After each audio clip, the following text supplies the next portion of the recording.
Janapriya upscale 2 BHK 45 lakhs, 3 BHK 60 lakhs మాత్రమే. సితారా Sainikpuri.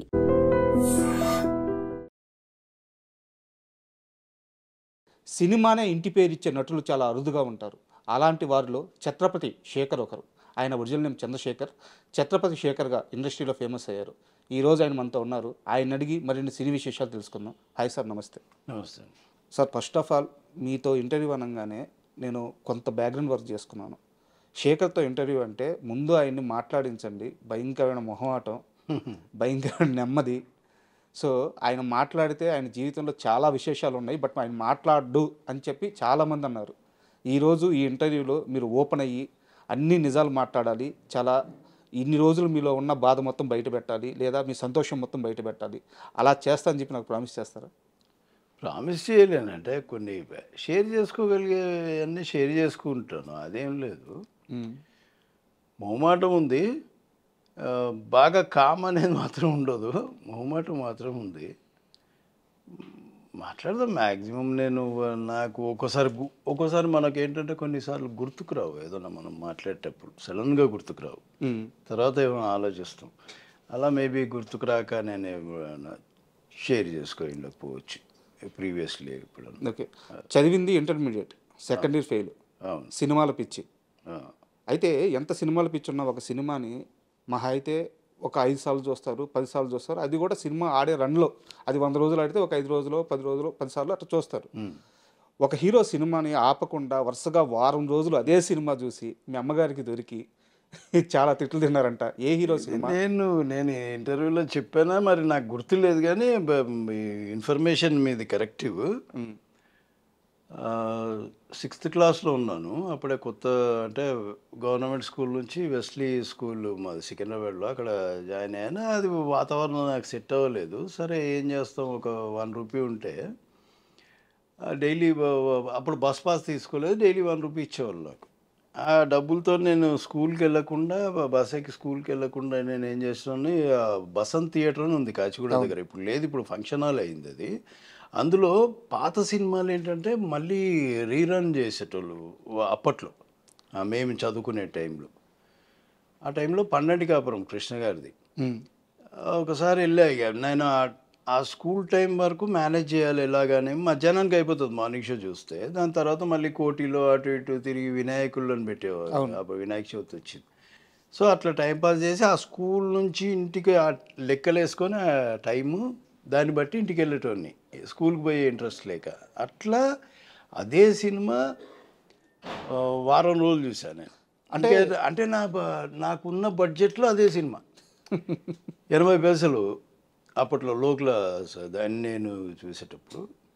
So అది మన బడ్జెట్లో ఉంది. సో అదే సినిమా కంటిన్యూ. ఇంకా ఖాళీ ఉండేటోళ్ళు ఎవరు పట్టించుకునేటోళ్ళు కాదు, అక్కడ థియేటర్ కూడా ఖాళీ ఉండేది మార్నింగ్ షోలు. సో అట్లా అని ఇంకా ధైర్యంగా వెళ్ళిపోయాను. ఒక చిన్న ఇన్సిడెంట్ అయినా, ఒకరోజు ఎక్కడో పడిపోయినా చిల్లర ఏదో 10 పైసలు ఏదో తక్కువైంది. మళ్ళీ ఎలాగైనా సినిమా చూడాలని ఎవరినో బాబు 10 పైసలు ఉంటాయి నాకు అని తీసుకొని మళ్ళీ సినిమాకి అట్లా వెళ్ళి ఒకరోజు ఇంకా అదే టైంపాస్ చేస్తుండే టైంలో వారం అయిపోయింది. ఇంకొక రోజు ఏంటంటే వినాయకులను చూద్దామని ఆ కోటిలోకి వెళ్తే మా అమ్మ అప్పుడు మార్కెట్ అంతా అప్పుడు కోటియే ఎక్కువ అప్పట్లో. మా అమ్మ అప్పుడే అక్కడికి వచ్చింది ఏదో షాపింగ్ కోసం అని. ఇంకా నేను ఈ వినాయకులను చూసి ఇట్లా టర్న్ అయినా, మా అమ్మ ఇట్లా టర్న్ అయినా, అంతే ఎదురు. అట్లాంటి సిచ్యువేషన్లో ఇరికే. ఇంకా అప్పుడు ఒకటి పీకింది. అప్పుడు స్కూల్కి వెళ్తే అప్పుడు తెలిసిందనమాట, ఎన్ని రోజుల నుంచి వస్తలేడు, 15 రోజుల నుంచి వస్తలేడు. అంటే వారం 8 రోజులు ఈ సినిమా మేనేజ్ చేసిన. ఇంకొకటి అక్కడెక్కడ అంటే ఎంత స్కూల్ స్కిప్ చేయాలని చెప్పి సినిమాకి వెళ్ళినా ఒకే సినిమాకి వెళ్ళారంటే అక్కడ కృష్ణ గారి మీద ఎంతో కొంత అభిమానం ఉంది. కృష్ణ గారు చాలా అభిమానం. ముందు ఫస్ట్ కృష్ణ గారు, తర్వాత చిరంజీవి గారు. ఫస్ట్ కృష్ణ గారు ఏ సినిమా వచ్చినా కూడా నేను అంటే మా ఇంట్లో వాళ్ళతో రిక్వెస్ట్ చేస్తుండే తీసుకెళ్ళండి అని. కొద్దిగా మనం వెళ్ళే టైంకి వచ్చినప్పుడు ఆయన రిలీజ్ రోజే వెళ్ళిపోయేటోళ్ళము. అట్లాంటిది మా గ్రూప్ కూడా ఉండింది బాగా. కృష్ణ గారు అప్పుడు టీవీలో ఆయన సినిమాలు సాటర్డే సండే వేసేవాళ్ళు, యాడ్ ఇచ్చేవాళ్ళు. మేము ఒక ఇంట్లో అప్పుడు టీవీ లేదు మా ఇంట్లో. వాళ్ళ ఇంట్లో చూడడానికి వెళ్ళినప్పుడు యాడ్ ఇచ్చేటోడు. అంటే రేపు ఈ సినిమా వస్తుంది కృష్ణ గారిది అనగానే మావాడు ఏం చేసేటోడు, వాళ్ళ ఇంట్లో గన్నేరు చెట్టు ఉంటే ఆ పూలని బీకి ఇసిరేసేటోడు అట్లా. ఆ క్రేజ్ ఉండే మా గ్యాంగ్‌లో. అప్పుడులో తిరిగిన గ్యాంగ్. అంటే మీరు ఆ పీరియడ్ చూసిన వ్యక్తి కాబట్టి నాకు ఒక డౌట్ ఉంది, అడుగుతాను. అప్పట్లో ఎన్టీఆర్ గారి ఫ్యాన్స్ చాలా ఎక్కువ మంది ఉండేవారు, కృష్ణ గారి ఫ్యాన్స్ ఎక్కువ మంది ఉండేవారు. బట్ కృష్ణ గారు ఎంత మొండివారో, ఒక విషయం అనుకుంటే ఎట్ట జరగాలో కృష్ణ గారి ఫ్యాన్స్ కూడా అంతే మొండివాళ్ళు అంటే నిజమేనా? అంటే మా హీరో సినిమాకి అసలు ఏం తగ్గేదే లేదన్నట్టు మనము సెలబ్రేషన్స్ కానీ. మనము ఫ్యాన్స్ అనేది కృష్ణ గారికి విపరీతంగా ఉండేవాళ్ళు. మాస్ ఆడియన్స్ చాలా ఆయనకి అప్పట్లో బాగా. అది అంటే నేను విన్నది. తర్వాత ఆయన సినిమాలు చూడడం మనకు అంటే ఏదో నచ్చుతుంది, ఆయన నచ్చుతాడు. సో అలా అది ఉండేదిలేండి. అంటే ఇప్పుడు ఈ సినిమా రిలీజ్ అయినప్పుడు ఆ సినిమా ఆపోజిట్లో వీళ్ళు పాలు పోసినని, వాళ్ళు పాలు పోయి వీళ్ళు ఇంత లాభదండ తీసుకొచ్చినని, అట్లాంటివి జరిగేటి. గొడవలేం పెద్ద కాకపోతే కానీ ఏదో ఇంకా వీళ్ళు తిట్టుకుంటారు కదా. ఆ కృష్ణ గారిని అంటే వీళ్ళు తట్టుకోలేరు, ఆయనంటే వీళ్ళు తట్టుకోలేరు అట్లా. అండ్ సినిమాలు మీ కెరీర్ కాస్త పక్కన పెడితే, శేఖర్ అనే ఒక వ్యక్తిలో ఇండియా పట్ల, దేశం పట్ల ఒక రకమైన బాధ్యత ఉండేది. చిన్నప్పుడు తెలియకుండానే మీరు ఫస్ట్ పోలీస్ అవ్వాలనుకున్నారు, లేకపోతే ఆర్మీలోకి వెళ్ళి ఒక ఫామ్ ఫిల్ చేసి ఆర్మీలో జాయిన్ అవ్వాలని చెప్పి అనుకున్నారు. అంటే కెరీర్లో ఎటు పోవాలో తెలియని ఒక సంధికాలం అది. అలాంటి టైంలో మీ ఆలోచనలన్నీ దేశానికి ఏమైనా సర్వీస్ చేయాలన్న వైపే వెళ్ళాయి. మీరు అది గమనించారా? అది అంటే సర్వీస్ అనేది ఒక రకంగా పక్కన పెడితే సినిమా ఇన్ఫ్లుయెన్స్ ఎక్కువ ఉండేది నాకు. ఇప్పుడు జాకీ చాన్ సినిమా చూస్తే కరాటే మార్షల్ ఆర్ట్స్ నేర్చుకుందామని, లేదంటే ఇప్పుడు అంకుశల్ లాంటి సినిమా చూస్తే పోలీస్ ఆఫీసర్ అవుదామని, ఏదో మిలిటరీ అలాంటి సినిమా చూసినప్పుడు అలా అవుదామని, ఇలాంటి ఫ్లక్చుయేషన్స్ ఉంటాయి. అట్లా ఉండేది నాకు. సినిమా ఇన్ఫ్లుయెన్స్ బేసిక్గా ఎక్కువ నాకు అలా ఉండేది. కానీ అంటే చిన్నప్పటి నుంచి ఒక ఇది మాత్రం ఉండేది, ఏదైనా అక్కడ అన్యాయం అనుకుంటే ఏదో అంటే ఫ్రస్ట్రేషను ఇది మేబీ మనము ఒకటి రెండు సార్లు మాట్లాడవచ్చు, ఒక్కొక్కసారి ఎందుకులే మనకు గొడవలని అట్లాంటి కొన్ని ఉన్నాయి. బేసిక్గా నచ్చదే, మనకెందుకులే అని పోయే మనస్తత్వం కూడా అనిపించదు. ఓకే, అట్లాంటి. సో ఆ పీరియడ్ నుంచి మీరు దేవదాస్ కనకాల గారి ఇన్స్టిట్యూట్లో జాయిన్ అయ్యారు, అక్కడ ఫిల్మ్ ఇన్స్టిట్యూట్లో ట్రైనింగ్ తీసుకున్నారు. మీరు ఈ విషయం చాలా ఇంటర్వ్యూలో చెప్పారు. బట్ ఆ పీరియడ్లో మీ బ్యాచ్మేట్స్ అంటే ఎవరు ఉండేవాళ్ళు? నా బ్యాచ్మేట్స్ సమీరు, రాఘవ, ఓకే, రాజీవ్ వాళ్ళ ఇన్స్టిట్యూటే, రాజీవ్, నేను, ఇంకా సుధీర్ అని ఒకతను, మహేందర్ అని ఒకతను, కొందరేమో డైరెక్షన్ డిపార్ట్మెంట్లోకి వెళ్ళారు, లింగమూర్తి అని, మాధవ్ అని, వీళ్ళందరూ సీరియల్లో ఇప్పుడు మేజర్ డైరెక్షన్ చేస్తున్నారు. కొందరు ఈపీలుగా వెళ్ళిపోయారు ఛానళ్ళలోకి. ఒకరిద్దరు సినిమా డైరెక్షన్లోకి కూడా వెళ్ళారు. పేర్లు నాకు ఆయన రమణ అని ఒక ఆయన ఉన్నారు, ఆయన కొందరు పేర్లు గుర్తులేవు నాకు. ఓమర్ అని ఒక అతను ఉండేవాడు, అతను బేరీ నుంచి వచ్చాడు, డైరెక్షన్ డిపార్ట్మెంటు. అప్పుడు మాతోనే మా బ్యాచ్ అతను. మీ బ్యాచ్లో మీతో పాటు ట్రైనింగ్ తీసుకున్న వాళ్ళు ఈరోజు ఒక మంచి పొజిషన్లో ఉన్న వ్యక్తులు అంటే ఒక ఇద్దరు ముగ్గురు పేర్లు చెప్పండి. ఇద్దరు ముగ్గురు, రాజీవ్ నెంబర్ 1, సమీర్, రాఘవ, మిగతా వాళ్ళు అంతా ఇది అవ్వలేదు. అందులో నేనున్నాను, నేను ఒక నలుగురు. మా బ్యాచ్ మేము ఒక ఓవరాల్ అమ్మాయిలు అబ్బాయిలు కలిపి ఓ 15 మంది. కల్పన అని ఒక అమ్మాయి ఉండింది, ఆ అమ్మాయి చాలా సీరియల్లో చేసింది, మ్యారేజ్ చేసుకొని వెళ్ళిపోయింది. వాళ్ళిద్దరు సిస్టర్స్, కవిత, కల్పన అని వాళ్ళు ఉండేవాళ్ళు. ఇంతే, అమ్మాయిలు ఎక్కువ ఉండేవాళ్ళు కాదు మా దగ్గర. ఇంకా బాయ్స్లో వీళ్ళు ఎక్కువ, కొందరు డైరెక్షన్ డిపార్ట్మెంట్. ఇన్స్టిట్యూట్లో ఉన్నప్పుడు ఒక వ్యక్తి ఒకరోజు అలా వచ్చి ఇన్స్టిట్యూట్కి వచ్చి వెళ్ళిపోయాడు. ఆయన వెళ్ళిపోయిన తర్వాత మీకు ఒక కాల్ వచ్చింది రాజీవ్ కనకాల గారి నుంచి, ఒక యాడ్ షూట్లో యాక్ట్ చేయాలి, డైరెక్టర్ పేరు రాజమౌళి, సో అడుగుతున్నారు యాక్ట్ చేస్తారా అని అడిగారు. ఆ రోజు మీరు ఎస్ చెప్పారు. ఆ రోజు ఎస్ చెప్పకపోతే ఈరోజు చంద్రశేఖర్ ఎలా ఉండేవారు? ఎస్ చెప్పకపోవడానికి అది సమస్య లేదు అది. ఎందుకంటే మనం ఇన్స్టిట్యూట్లోకి వచ్చిందే వేషాల కోసం. ఆ, ఎట్లా అంటే ఇన్స్టిట్యూట్లో జాయిన్ అయితే వాళ్ళు కూడా వేషాలు కల్పిస్తారనేది ఒకటి నానుడి, అది వినేవాడిని నేను. అలా సరే వాళ్ళ ద్వారా కూడా మనం వెళ్ళొచ్చు కదా అనే ఫీలింగు. ఎందుకంటే నాకు అవతలలో అప్రోచ్ అయ్యి మాట్లాడే ధైర్యం కానీ లేదంటే కలపగోలుతనం కానీ లేదు నాకు ముందు నుంచి. తెలిసింది, చాలా మంది చెప్పారు. సో నేను ఆ రోజు చంద్రశేఖర్ ఎల్లేటి గారు, రాజమౌళి గారు ఇద్దరు వచ్చారు ఆ రోజు. అది ఎలక్ట్రానిక్ మీడియా యాడ్స్ అని నాకు అవి ఏం తెలీదు. వచ్చారు, ఎవరో ఆయా అని పరిచయం అయ్యారు. అప్పుడు అందరూ సరే రాజీవ్ పరిచయం చేశాడు, సరే వెళ్ళిపోయాను. అప్పుడు మన దగ్గర మొబైల్ కూడా లేదు. మొబైల్ మొబైల్ ఉందనుకుంటా, మొబైల్ అప్పుడే వచ్చింది అనుకుంటా. అయితే రాజా ఇంటి నుంచి ఫోన్ చేశాడు నాకు, నేను వెళ్తూ ఉంటే, శేఖర్ ఇట్లా యాడ్ ఉందంట ఒకటి, ఇట్లా కొద్దిగా టీజ్ చేసేది ఉందంట, అది ఇది అట్లాంటి సిచ్యువేషన్. అయితే సరే అన్నాను, వస్తాను. మార్నింగ్ షూటింగ్ అక్కడెక్కడ జరుగుతుంది, టీఆర్ఎస్ ఆఫీస్ ఆ బ్యాక్ సైడ్ అటు సైడ్ జరుగుతుంది. బైక్ ఉందా అని అడిగాడు. ఆడిపోయినా, అయ్యో లేదండి కైనెటిక్ బైక్ వస్తుందా, వేరే బైక్ ఇస్తున్నారు. రాజమౌళి గారితో ఉంది బైక్, యమహా. నేను అన్నా, అయ్యో బైక్ రాదు సార్ నాకండి. అయ్యో బైక్ రాదా అని ఇంకా అట్లనే కైనెటిక్ హోండా మీదనే చేయించారు ఆ షాట్లు. ఓకే, అలా ఇంకొక యాడ్లోకి పిలిచారు, అలా ఇంకొక యాడ్, అలాగా రాజమౌళి గారితో కొద్దిగా ఫ్రీనెస్ వచ్చింది. తర్వాత ఆయన్నే సీరియల్లోకి పిలిచారు. సీరియల్లో ఒక వేషం ఉంది, ఒక మా అంటే 13 ఎపిసోడ్లు వస్తాయి, శాంతినివాసం. అయితే 13 ఎపిసోడ్లు వస్తుందంటే, అయ్యో చేస్తావంటే, అయ్యో ఏం సార్ చేయడానికి తప్పకుండా చేస్తా సార్ అది అని అట్లా వెళ్ళిపోయినా. ఇంకా ఆయన 150 ఎపిసోడ్ల దాకా దాన్ని లాగినరు. ఎప్పుడో అన్నారు, అయ్యో నా అంటే ఆయనకి ఇష్టం లేదు బేసిక్గా నా క్యారెక్టర్ తొందరగా కిల్ చేయడం. ఓకే, సో అందుకని లాగాడు. నాకు కూడా కొద్దిగా డబ్బులు కూడా వస్తాయి అనే ఫీలింగ్ ఆయన. అండ్ రాజమౌళి గారిని చాలా ఎర్లీ స్టేజ్లో చూసిన వ్యక్తి మీరు, చాలా దగ్గర నుంచి చూశారు. అయితే ఈరోజు రాజమౌళి గారు అంటే ఏందో మాకే కాదు ప్రపంచం మొత్తానికి తెలుసు, ఆయన ఆ స్థాయిలో ఉన్నారు. సీరియల్స్ చేసేటప్పుడు రాజమౌళి గారు ఎలా ఉండేవారు, ఆ కసి ఎలా ఉండేది?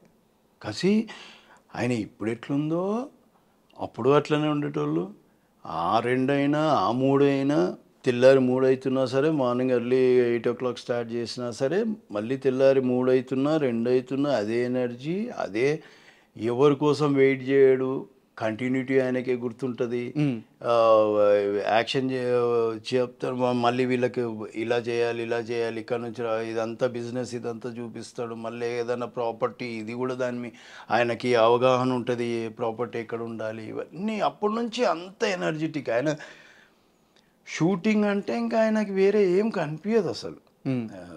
మేబీ అసలు ఏం తోచదు ఆయనకి, ఆ షూటింగే ఆయనకి. ఇంకా ఖాళీగా ఉంటేనే బోర్ ఉంటుందేమో ఆయన షూటింగ్ ఉంటే అసలు.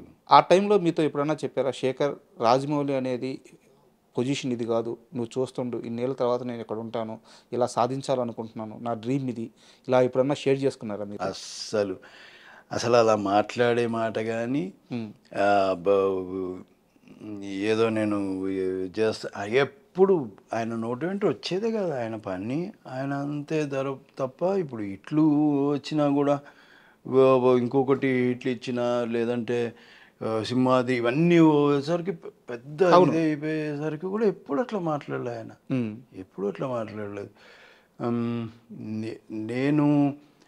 నేనే భయపడ్డాను. నేను ఒక్కోసారి షూటింగ్కి లేట్గా వెళ్తాను, అంటే మేబీ నేను వేరే సీరియల్ చేసేవాడిని.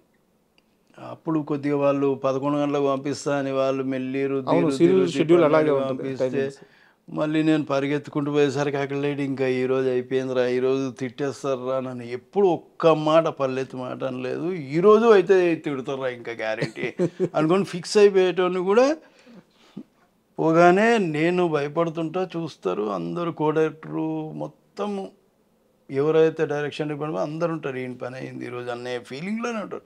కానీ ఏ రోజు కూడా చూస్తారు అంతే, 2 నిమిషాలు ఉండాలి డ్రెస్ చేసుకొని అంటాడు అంతే. వీళ్ళు వెయిటింగ్, వీళ్ళు పాపం డిసప్పాయింటెడ్, చాలాసార్లు డిసప్పాయింట్ అయ్యారు. ఈరోజు నాకు నాకు తిట్లు పడతాయి అనుకున్నా అంతా అప్పుడంతా డిసప్పాయింట్. శేఖర్ మళ్ళీ బతికిపోయాడు రా. వీళ్ళు చాలా డిసప్పాయింట్ అయ్యేవాళ్ళు. కొందరు అడిగేటోళ్ళు కూడా, ఏందిరా ఆయన నిన్ను ఏమన్నారు, మేము ఏమన్నా చేస్తే లేదు అది ఇది అంటారు. ఇంకొకటి అడ్జస్ట్మెంట్, ఒకటి డేట్లో అడ్జస్ట్మెంట్. ఎప్పుడన్నా ప్రాబ్లం వచ్చినా ఎవరినన్నా నో అనే చెప్పేటోళ్ళేమో కానీ ఏ రోజు నాకు నో అని చెప్పింది లేదు ఆయన. నేను ఒకవేళ ఈ నేను ఆయన ఏదైనా కొద్దిగా సీరియస్ మూడ్లో ఉంటే ఇంకా నేను మాట్లాడలేను ఆయనతో.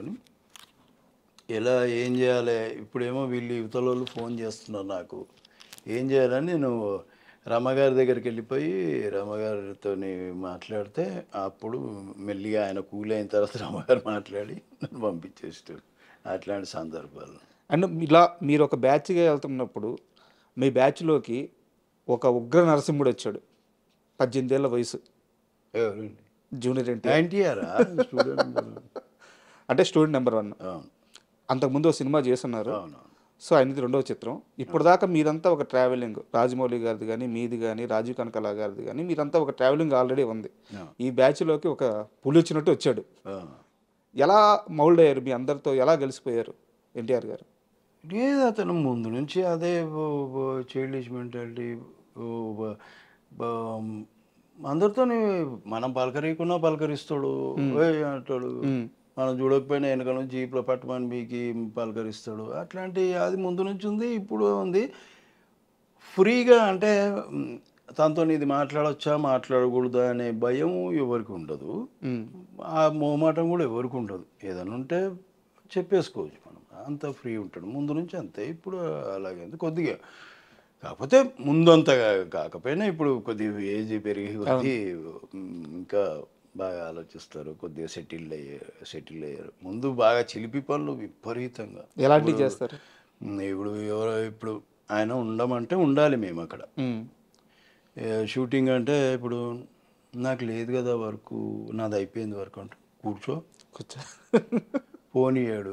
సాయంత్రం దాకా ఇంకా వాళ్ళకి ప్యాకప్ అయినప్పుడే పోవాలి. లేదంటే ఇంకా అసలు ఏవేవో ఉంటాయి, ఇంకా అసలు పోనీయరు.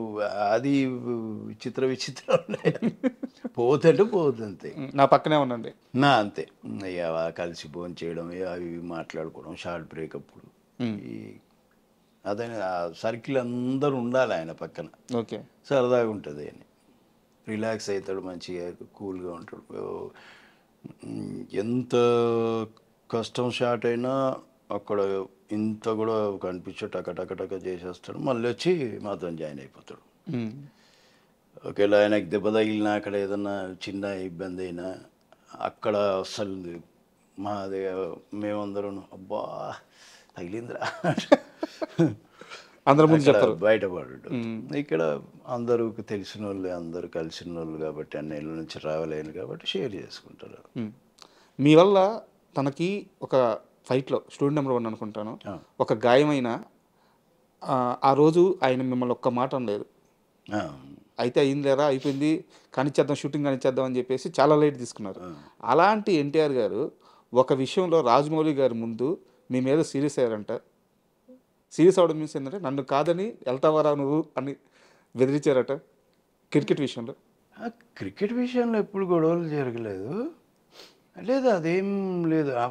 ముందు నుంచి మా టీం వేరే, ఇప్పుడు తారక్ టీం అది సపరేటు, ఆ టెక్నీషియన్స్ టీం అది సపరేటు. ఎప్పుడు RRR టైంలో ఆయనకి ఇంజూరీ అయి ఉంటే రాజమౌళి అదే యాక్చువల్గా ఏమైందంటే మనం మ్యాచ్ ఆడదామని అనుకున్నాం, రాజమౌళి గారు మేము అందరం. అయితే తారక్ ఏమంటాడంటే నేను వస్తా అంటాడు, సార్ ఏమంటారంటే రాజమౌళి గారు నువ్వు వద్దు, రామగారు రాజమౌళి గారు ఇద్దరు వద్దంటే వద్దు ఎన్టీఆర్ని. అయితే నేను రాకపోతే ఎవ్వరు రారు, మీ ఆపోజిట్ ఎట్లా ఆడతారు, మీరు ఆడుకుంటారు, ఎవ్వరు రారు అన్నాడు. ఏమరా నువ్వు పోతావా అన్నాడు. అన్నా నేను పోతావా అంటే లేదు సార్ అది సరదాగా, అది అంటే మళ్ళీ ఏదైనా కాలు వెనికిందో, కాలు పట్టిందో, చేయి పట్టిందో, షూటింగ్ ప్రాబ్లం అవుతుంది అనేది రాజమౌళి గారి ఉద్దేశం. ఇది ఇట్లా అంటే ఆడితే అందరం బందోబస్తుగా ఆడాలి, ఒకరు ఉండి ఒకరు లేకుండా అట్లా ఆడొద్దు అనేది ఫీలింగ్. ఇంకా ఆడలేదు ఇంకా అసలు. ఆడలేదు, ఆయన ఆడలేదు, ఆయన ఆడలేదు, ఆయన ఆడలేదు. ఆయన ఆడలేదు, మేము కూడా ఆడలేదు, మేము కూడా ఆడలేదు. ఒక సీరియస్ విషయం సార్, మీరు ఇండస్ట్రీలోకి ఎప్పుడైతే ఎంట్రీ ఇచ్చారో అప్పటికే మీకు పెళ్ళి ఉంది. అప్పటిదాకా అసలు చాలా తక్కువ సంపాదన ఉన్న లైఫ్, బట్ గొప్పగా సంపాదనే లేదు అప్పుడు. బట్ అప్పుడు చాలా సక్సెస్ఫుల్గా లైఫ్ని లీడ్ చేశారు. ఇండస్ట్రీలోకి వచ్చిన తర్వాత మీకంటూ ఒక గుర్తింపు వచ్చింది, మీరు బిజీ అయ్యారు. అలాంటి టైంలో ఫ్యామిలీ డిస్టర్బ్ అవ్వడానికి కారణం ఏంటి? అంటే కొన్నిసార్లు మ్యాటర్లు అంటే మనకు మనస్పర్ధలు చిన్న చిన్నవి వస్తూనే ఉంటాయి. ఒక టైం వస్తుంది ఎట్లా అంటే ఇంకా వద్దు, ఎందుకు రోజు కొట్లాడుకొని రోజు ఇది పరిశాన అనే దానికంటే దూరం ఉంటే బెటర్ కదా. ఊరికి ఒకరినొకరు అనుకొని ఒకరినొకరు కొట్టుకొని తిట్టుకొని ఇంకా ఏదేదో నెగిటివ్ ప్లాన్లు చేసుకొని ఇవన్నీ చేసేదానికంటే గమ్మున వెళ్ళిపోతే అయిపోతుంది కదా. ఇప్పుడు వాళ్ళ మనసు బాధ పెట్టకుండా నేను బాధపడి ఎందుకు ఇవన్నీ అని జరిగింది. అది ముందు నుంచి చిన్న చిన్నవి వస్తూనే ఉంటాయి భార్యాభర్తలు అన్నాక. కొన్ని రోజులు ట్రావెల్ అయిన తర్వాత ఒక టైం వచ్చింది, ఇంకా లేదులే అంటే ఏ మనిషికైనా, ఇప్పుడు ఆమెకైనా సరే నాకైనా సరే ఒక ఓపిక, ఒక లిమిటేషన్ ఉంటుంది. ఆ ఓపిక దాటింది. మేబీ నేను కరెక్ట్ లేను ఆమె ఉద్దేశంలో నాకు కరెక్ట్. ఇలాంటివి ఏవో జరుగుతాయి. ఎవరు పర్ఫెక్టు ఎవరు రాంగ్ అని నేను చెప్పను. మిస్టేక్లు రెండు తరఫులు ఏవో జరిగింటాయి. సో అది ఎక్కడో మైండ్లో కూర్చుంది. ఒక టైం వచ్చింది, ఇంకా మనం బెటర్. ఇది మీ వ్యక్తిగత విషయం సార్. చాలా ఇంటర్వ్యూలో మీరు ఇదే మాట చెప్పారు. అయితే నేను మీ క్లోజ్ సర్కిల్లో, మీరు సినిమా ఇండస్ట్రీలో క్లోజ్ సర్కిల్లో కొంతమంది, నేను పేరు చెప్పలేను, కో డైరెక్టర్ సత్యం గారు చుట్టూ ఉండే కొంతమంది మనుషులతో మాట్లాడాను. శేఖర్ గతంలో ఒక 12 ఏళ్ల క్రితం తన లైఫ్లో ఇది జరిగినప్పుడు అంతగా బాధపడలేదు, కానీ సరే టైం ఇలా వచ్చింది అలా జరిగిపోయిందని అనుకున్నాడు. కానీ గత 2-3 ఏళ్ళ నుంచి శేఖర్ ఈ విషయంలో చాలా మదన పడుతున్నాడు లోపల. ఆ టైంలో నేను ఆ సిచ్యువేషన్స్ని సరిగ్గా హ్యాండిల్ చేసి ఉండాల్సింది, నేను సరిగ్గా హ్యాండిల్ చేయలేదు, కొంచెం బెటర్గా హ్యాండిల్ చేస్తుంటే మేబీ మేము కలిసి ఉండేవాళ్ళమేమో అని చెప్పి శేఖర్ బాధపడుతున్నాడు. గత 2-3 ఏళ్ళ నుంచి ఈ బాధ ఎక్కువైంది అని చెప్పి నాకు కొంతమంది చెప్పారు. అవన్నీ మాటలు నేను ఏం బాధపడుతున్నా, వాళ్ళు కూడా ఏం బాధపడుతున్నారు, నేనేం బాధపడుతులే. కాకపోతే నాదే మిస్టేక్. నేను కొద్దిగా బాగా లేజీ, ఏదైనా చెప్తే విన్నాను అంత ఈజీగా. ఎవరి దగ్గరికన్నా వెళ్ళు కలువు, ఏదైనా వర్క్ దొరికితే మనకు డబ్బులు వస్తాయి, ఆమె వింటే. నేనేమో లేజీ ఫీల్ని, అట్లాంటివి కూడా కొన్ని ఉన్నాయి నా దగ్గర. అంతేగాని నేనేం బాధపడతలేను. వాళ్ళు బాగుంటే చాలు అనే ఫీలింగే తప్ప ఇంకా వేరే ఏం లేదు. నేనేం మదన పడట్లేదు. అసలు దేనికి మదన పడాలో కూడా నాకు తెలియదు. నేను అంతా అనుకోనే కదా, మేము ఒకరికొకరు అనుకోనే ఇది అయిపోయినాక మదన పడి ఏం లాభం. అదేం లేదండి, అది ఊరికే అది ఉట్టి మాటలు. అండ్ ఈ మొత్తం వ్యవహారంలో శేఖరు మీరు అన్నట్టు లేజీ అని చెప్పి కొంత అన్నారు. అదైతే నాకు తెలిసారి మీరు చెప్తే తెలిసింది. నాకు ఇంకో విషయం తెలిసింది, ఫైనాన్షియల్గా శేఖరు డిసిప్లిన్గా ఉండడు. అది కూడా చాలా పెద్ద ఇంపాక్ట్ అయింది అతని జీవితంలో. అది నాకు ఎప్పుడు అంతే. అంటే డబ్బు అంటే పెద్దగా ఆలోచించాను. ఇప్పుడు ఉన్న దాంట్లో తృప్తి పడడం ఒకటి, నాకు వర్క్ ఉండాలనుకోవడం. అదే ఒక్కోసారి వర్క్ లేని రోజులలో కూడా నేను ఎప్పుడు బాధపడలేదు. మేబీ నా టైం లేదు, వస్తుందేమో అనే ఉన్నా. ఇప్పుడు నా వెనకాల వచ్చిన వాళ్ళు ఎదుగుతూ ఉన్నా, చూస్తున్నా, అందరు మంచి పొజిషన్లో ఉన్నారు, నాతో పాటు ఉన్న వాళ్ళు మంచి పొజిషన్లో ఉన్నారు, నేను లేనని నేను ఎప్పుడు బాధపడను. ఏమో ఇన్నేళ్ళు భగవంతుడు కాపాడిండు, 25 ఏళ్ళు అవుతుంది వచ్చి, ఇన్నేళ్ళ నుంచి భగవంతుడు కాపాడిండు, ఏదో వర్క్ ఇస్తున్నాడు, ఎందుకు ఆయన నడిపిస్తాడు నేను అని ఉందే తప్ప వాడు ముందుకు పోయిండు వీడు ముందుకు పోయిండు ఈ ఫీలింగ్ కూడా ఉండదు నాకు ఎప్పుడు. పెద్దగా ఆలోచించు సార్. అంటే సారీ టు ఇంటరప్ట్, మధ్యలో మాట్లాడుతున్నందుకు. మీరంటే చాలా కొన్ని లక్షల మందికి అభిమానం ఉంటుంది సార్. ఎందుకంటే మీరు మీ క్యారెక్టర్స్ ఇచ్చే ఇంపాక్ట్ అలా ఉంటుంది. సో ఈరోజు నేను ఇంటర్వ్యూకి ఇక్కడ కూర్చోబెట్టి మిమ్మల్ని పొగిడి నేను అలా ప్లెయిన్గా పంపించలేను. సో మీ దగ్గర ఒక సమస్య ఉంటే నేను ఆ సమస్యను కూడా ప్రస్తావించాల్సిన అవసరం ఉంటుంది. మీరు ఇప్పుడు దాకా ఏం చెప్పారంటే, నాకు క్యారెక్టర్స్ వస్తే తీసుకుంటాను, రాని మనం ఏం చేయలేము, నాకేం బాధలేదు అన్నారు. బట్ ఇక్కడ సమస్య ఏంటంటే, మీరు కష్టపడి సంపాదించిన డబ్బులు కూడా క్యారెక్టర్స్ దేవుడు ఇచ్చాడు, సంపాదించుకున్నారు. ఈ రోజు కూడా కొన్ని లక్షల రూపాయలు బయట ఎవరికంటే వాళ్ళకి ఇచ్చేసి ఆ డబ్బులు తిరిగి రాక కనీసం వాటిని మీరు ఫాలోఅప్ కూడా చేయకుండా పట్టించుకోకుండా వదిలేస్తున్నారు. నిజమా అబద్ధం? అంటే పెద్ద అమౌంట్ ఏం కాదు. అంటే నాకున్నది అది పెద్ద అమౌంటే. నేనున్న స్ట్రేచర్కి కొందరు ఏదో ప్రాబ్లం చెప్పారు, కొందరు ఇంకొకరు ఏదో ప్రాబ్లం చెప్పారు. అప్పుడు నా దగ్గర ఉండే కాబట్టి నేను చేయగలిగిన. ఏమో అది నిజమని నమ్మిన, అది నిజం అనుకున్నా, నేను నమ్మేసిన. సరే, నేను అది కూడా ఏమో ఇంకా వాళ్ళని నేను ఎప్పుడు నేను తిరిగి ఇవ్వండి నేను అడగలేదు, అడగను కూడా. ఇది కూడా చెప్పి ఫ్యూచర్లో కూడా కనీసం ఫోన్ కూడా చేయరంట డబ్బులు కావాలని. చేయను, అసలు చేయను. మనం బుద్ధి పుట్టి మనం ఇచ్చినాం. నువ్వు ఆ రోజు నీకు లేదు అని నువ్వు తప్పించుకోవాల్సింది నేనే కదా ఇచ్చింది, నేను తప్పించుకోవాల్సింది. వాళ్ళేదో చెప్పినా నువ్వు ఎట్లా నమ్ముతావు, నువ్వు ఎట్లా ఇచ్చేస్తావు? నేను తప్పించుకోవాల్సింది. నా బుద్ధి లేనితనం నేను వాళ్ళ మీద ఎట్లా వేస్తాను. అందుకని ఫోన్ కూడా చేయ బస్. నేను ఆ భగవంతుడు ఇస్తాడు. మనమేమి ఒకరికి అన్యాయం చేయడానికి అయితే చేయలేదు. వాళ్ళు ఏదో సమస్య చెప్పారు, నేను ఇచ్చిన. నా దగ్గర నాకు ఆ శక్తి ఇచ్చిన టైంకి భగవంతుడు, కాబట్టి నేను ఇచ్చేయ. ఒకరి దగ్గరికి వెళ్ళి అవకాశాలు అడగరు, ఒకరికి కనిపించి సలాం చేయరు, వేరే వాళ్ళు మోసం చేస్తే సర్లే అని చెప్పి వదిలేస్తారు, డబ్బును లెక్క చేయరు. ఈ ఇండస్ట్రీలో ఇది ఒక రంగుల ప్రపంచం. బయటికి కనిపించే రంగు వేరు, లోపల ఉండే రంగు వేరు. ఈ ఇండస్ట్రీలో ఇలాంటి మనస్తత్వంతో ఇంత అమాయకంగా ఎలా నెట్టుకు రావాలనుకుంటున్నారు? ఎలాగంటే నేను పక్కగా నా మీద భగవంతుడిని ఇంకా అంతే, ఆయన్నే నడిపిస్తాడు ఇక్కడ దాకా అనేదే నా మెయిన్ ఉద్దేశం. ఇంకా అదే నమ్ముకొని నేను వెళ్తా. ముందు నుంచి అలాగే నమ్మిన, ఇప్పుడు కూడా అలాగే నమ్ముతా. బాగా ఎక్కువ దేవుని బాగా నమ్ముతారా? దేవుణ్ణి అంటే పూజలు హోమన అట్లాంటివి ఏం లేదు, నమ్మెట్టుకుంటాను ఆయన. ఇంకొకటి నమస్తే పెట్టాను, ఎవరికి నమస్తేలు పెట్టాను అనేది మీకు చెప్తాను. యాక్చువల్గా నాకు ఎందుకు నేను నమస్తేలు పెట్టాలా వద్దని 10 సార్లు ఆలోచిస్తా అంటే తెలుసు తెలుసు 1-2 సార్లు నాకు ఏమనిపిస్తుంది అంటే నన్ను వీళ్ళు గుర్తుపడతారో లేదో అనేది ఒకటి ఉంది. నమస్తే పెట్టి కొన్ని ఇన్సిడెంట్లు ఏం జరిగినాయంటే నేను నమస్తే పెట్టినా కూడా నన్ను దేకలేదు అనమాట. నమస్తే కూడా అంటే అరే అమ్మ నన్ను గుర్తుపట్టలేనట్టున్నారు అనే ఫీలింగ్ వచ్చింది. నేను గుర్తుపడతారో లేదో, నేను నమస్తే పెడతారో, ఈ అనుమానాలు ఎక్కువైపోయి, ఈ మొహమాటాలు ఎక్కువైపోయి, అది ఒకటి. అందుకే మరి బాగా తెలిసి ఇంకా కన్ఫర్మ్ అనుకున్న నమస్తే పెడతాను, అట్లేం లేదు, విష్ చేస్తాను.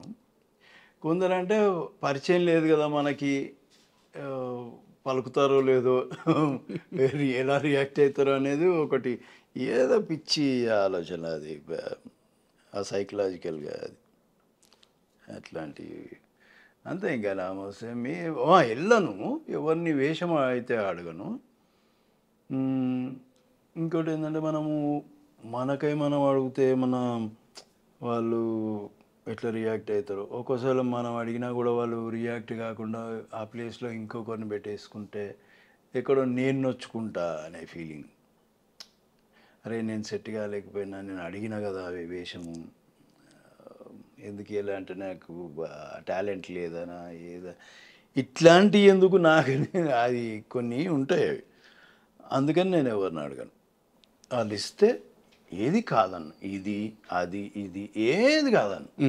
అందులో డైలాగ్ ఉందా, ఉట్టిగా నిలబడం అన్నారా, ఏం లేదు, డబ్బులు ఒకటి మాట్లాడుకుంటా. ఆ డబ్బులు టైంకి ఇవ్వకపోతే ఇంకొకటి కూడా ఇదైతుందో అప్పుడు మొహమాట పడ. డబ్బులు ఇవ్వకపోతే ఇప్పుడు నాకు ఒకసారి అడుగుతా, 2 సార్లు అడుగుతా, 3 సార్లు అడుగుతా, ఇంట్లో కూర్చుంటా. నా పైసలు పంపి అప్పుడు వస్తా. ఇప్పుడు చేసే కూడా నాకు పంపి అప్పుడు వస్తా. ఈ విషయంలో మాత్రం స్ట్రిక్ట్. ఇంకా నువ్వు ఇప్పుడే సగా నన్ను దేక్తలేవు, సినిమా అయిపోయినాక నన్ను ఏం దేక్తావు అబ్బా, నా ఫోన్ కూడా ఎత్తావు నువ్వు. అట్లా చాలాసార్లు చేసిండ్రు మేనేజర్లు, అసలు ఫోన్ కూడా ఎత్తారు. ఏ సినిమా జరిగింది? మస్తు సినిమాలో జరిగింది. మామూలు ఇవన్నీ నేను ముందు ఇట్లా లేను. ముందు డబ్బులు అడిగేటోనే కాదు, వాళ్ళు ఎంత ఇస్తా అంత తీసుకుంటాను లాస్ట్లో అది కూడా సినిమా అయిపోయినాక. ఇప్పుడు ఏంటంటే నాకు ఈ 2 రోజులు చేస్తున్నా కదా, ముందు పంపించారు. ఎందుకంటే అట్లా చేసిరు మరి. ఇప్పుడు ఈ చక్కర్లో ఏమైపోయిందంటే ఎవరిని నమ్మాలనో ఎవరిని నమ్మొద్దో కన్ఫ్యూజన్లో ఉన్నా నేను, అంతే కదా. అందుకని ఇది పెట్టేసిన సిస్టమ్. ఇంకోటి ఎవరు వచ్చినా కూడా అవి ఇంకొకటి ఏంటంటే ఇప్పుడు వాళ్ళు నాకై వచ్చి ఇదేను సార్ ఇది చిన్న సినిమా ఇలా ఇట్లా అంటే నేను చెప్పినంత వరకు చెప్తా వాళ్ళకి. నేను కూడా చిన్న ఉన్నాయా ఏం ఆస్తులు గిస్తులు ఏం లేవు నేను ఏమి ఇట్లా నాకేం లేదా, కానీ మీరు సరేలే ఇంకా పోనీ ఏమి ఇస్తారు చెప్పండి, మీరు మరీ అన్యాయంగా మాట్లాడితే ఏమన్నాను సారీ అంట. ఇంకా వాళ్ళు ఏదో కొద్దిగా ఓకే అనుకుంటే తీసుకుంటూ వెళ్ళి చేసేస్తాను. కానీ ఆ చిన్న సినిమా వాళ్ళు కూడా చాలా మర్యాదగా మంచి పద్ధతిలో చేస్తారు వాళ్ళు, రిసీవింగ్ కానీ అట్లా కానీ అంతా బాగుంటుంది. అంటే ప్రతి యాక్టర్కి కూడా లైఫ్లో ఒక టర్నింగ్ పాయింట్ అనేది ఒకటి ఉంటుందన్నమాట. ఆ సినిమా వచ్చేదాకా వాళ్ళు ఎంత కష్టపడ్డా కూడా ఆ సినిమా వచ్చిన తర్వాత లైఫ్ టర్న్ అయిపోతుంది. అలా మీ కెరీర్లో మీకు పడ్డ cinema Chhatrapati. Chhatrapati movie start అవ్వక ముందు ఒకరోజు మిమ్మల్ని, హీరో గారిని, మీ బ్యాచ్ని అందరినీ రాజమౌళి గారు తీసుకెళ్ళి అలా బీచ్లో కూర్చోబెట్టేసి ఫస్ట్ హాఫ్లో ఈ భద్రం ఎవరైతే ఉన్నాడో ఇతను చచ్చిపోయేదాకా అతను ఏం చెప్తే మీరందరూ వినాలి అని చెప్పి అందరికీ కూర్చోబెట్టి మరీ చెప్పాడంట. అది ఏదో బీచ్ పేరు గుర్తొస్తలేదు. ఫస్ట్ డే షూటింగ్ అది, అంటే నా వర్క్ అదే రోజు స్టార్ట్ అయింది. మేబీ షూటింగ్ కూడా అదే రోజు స్టార్ట్ అయింది, నాకు కరెక్ట్ గుర్తులేదు. వాళ్ళు చైల్డ్ ఎపిసోడ్స్ అవన్నీ చేసేసి స్టార్ట్ అయినప్పుడు ఓ గుడిసె ఉంది, ఇట్లానే కుర్చీలు అవి ఏం లేవు, అందరు రండి అన్నారు, పిలిచారు. సీన్ చెప్పాలి ఆయన, అప్పుడే సీన్ ఎక్స్ప్లెయిన్ చేస్తారు. ప్రభాస్ గారు కూడా ఉన్నారు. ప్రభాస్ అందరి కిందనే, ఓకే అందరి కిందనే ఇట్లా మర్చేసుకొని కూర్చున్నాం అందరం రౌండ్కి ఇట్లా. సార్ కూడా ఒక్కొక్క ఇట్లా కూర్చున్నారు, మేము అందరం ఇట్లా అందరం. ఇంకా సీన్ అంతా చెప్పారు. చెప్పిన తర్వాత చెప్పారు ఎవరైనా సరే వాడున్నప్పుడు వాడు ఏం చెప్తే అదే, ఇంకా మీకు ఇది మైండ్లో పాతుకోండి మీరు. అంటే డైలాగులు ఇది అని కాదు, వాడి క్యారెక్టరే అంత. ఓకే హీరో అయినా సరే వాడి ముందు మాట్లాడొద్దు, వాడికి ఎదిరియొద్దు. ఎవరైనా సరే వాడికి ఎదిరేది అందరం అంతే. ఇంకా అదొకటి. అంటే భయం వేసిందా? అంటే అంత పెద్ద స్టార్ ముందు నేను లీడ్ చేయాలి సీన్స్? అసలు నేను ప్రభాస్ అంత కంఫర్ట్ మామూలు కంఫర్ట్ కదా అసలు, ఏం లేదు. అందరం డిస్కస్ చేసుకునేటోళ్ళం, అందరం ఇది చేసేవాళ్ళం. ప్రభాస్ ఈవెన్ ఏదైనా షార్ట్ అప్పుడు మేము అంటే ఇప్పుడు రియాక్షన్స్ కోసం కూడా ఒకరినొకరు అంటే మేము ఎదురుగా వాళ్ళు ఏదో డైలాగ్ చదువుతుంటే వచ్చే ఎమోషన్ వేరే. ఒరిజినల్ యాక్టర్ ఎదురుగా సజెషన్లో ఉండి కెమెరా బ్యాక్ ఉండి చేస్తే అది వేరే ఉంటుంది, ఆ ఇంపాక్ట్ వేరే ఉంటుంది. సో అట్లాంటివి చేసుకోవడం, ఒకరికొకరు ఎవరేమి ఇది కాకుండా మాట్లాడుకోవడం. నాకు తెలిసి మ్యాక్సిమం పక్క నుంచి చెప్పింది ఏం లేదు, ఒరిజినల్ యాక్టర్స్ ఉండి క్యూలు ఇచ్చుకొని వన్ డైలాగ్ వాడు చెప్పుకోవడం, ఆ ఎమోషన్లే మ్యాక్సిమం అదే చేసినాం. అందరు యాక్టర్లు మ్యాక్సిమం అదే చేసాం. And for more videos, please subscribe to iDream. Please subscribe to iDream. Please subscribe iDream. And please subscribe to iDream. For more videos, subscribe to iDream. please like, share and subscribe to the channel. Congratulations, iDream. Subscribe to iDream. Subscribe to iDream. So subscribe to iDream Media. iDream ki iDream team andarki huge congratulations. Please subscribe iDream Media. Please subscribe to iDream. Subscribe iDream. Please subscribe to iDream. iDream అంటే నా కళల channel subscribe చేసుకున్న నోరు తిరుగుతలేదు, మీరైతే గంట గుర్తు కొట్టండి. For more such videos, please subscribe to iDream.